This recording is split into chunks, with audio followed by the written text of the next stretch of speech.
This is the new Ferrari California. Now on paper it has its problems. It's the least powerful Ferrari on sale. It's more expensive than the faster F430 and it's heavier than the more spacious 599 GTB. Even in the metal you can find faults.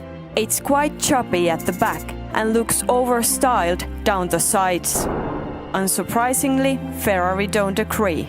According to them, it's a beautiful, convertible, refined Grand Tourer and a tactile sports car all in one package.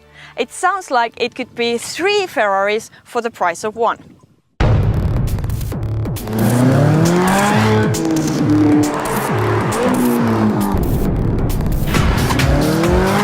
First I'm gonna try out its Grand Touring abilities. Ferrari wants the California to appeal as much to women as to usual men. I want it to be relaxing but involving, and I don't want to ruffle my new expensive haircut. With chassis and gearbox in comfort mode, the California is a perfect cruiser. The ride is engineered to perfection.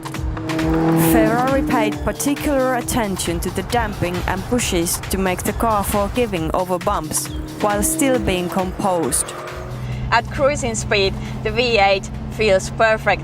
The purple is there, but it's not overpowering and it is happy to go unnoticed. Even the new gearbox feels happy to blend into the background, and it is much more refined than the automatic manual box in the F430. At 180,000 euros, it costs around 10,000 euros less than the Lamborghini Gallardo Spider, but feels the better all-rounder. And while it's pricier than the Mercedes SL and Bentley Continental GTC, its sports car abilities are in a different league. And that feeling of difference continues inside. While some prestige cars present their luxury in an understated manner, the interior of the California is designed to excite. Even the stitching makes me smile. So, it is a Grand Tourer. Maybe the back seats are a bit small to take 2 people, but Ferrari never said it was a 4-seater. And it has a further trick.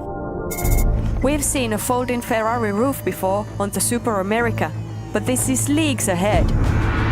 It takes just 14 seconds and some magical Italian origami to transform the accomplished convertible to a sports coupe.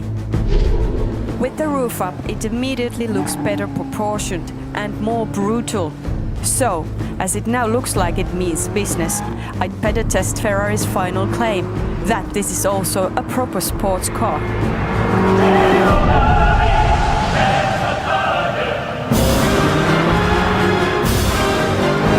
Despite it weighing around 1700 kilograms, it still feels quick.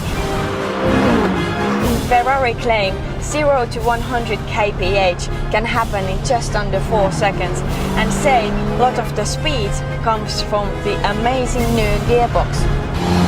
It's the first Ferrari with the twin clutch setup and the first with 7 gears. With Manettino set to sport, the whole car tightens up and you can physically feel it going from tourer to sports car. Peak power of 460 PS arrives at 7,750 RPM, and there are very few sounds better than this. All the way to 8,000 RPM!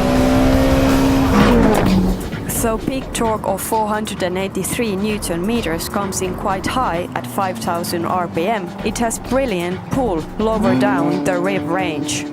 The engine reflects the California's dual personality perfectly, cruiser and screamer. Can the chassis pull off the same trick?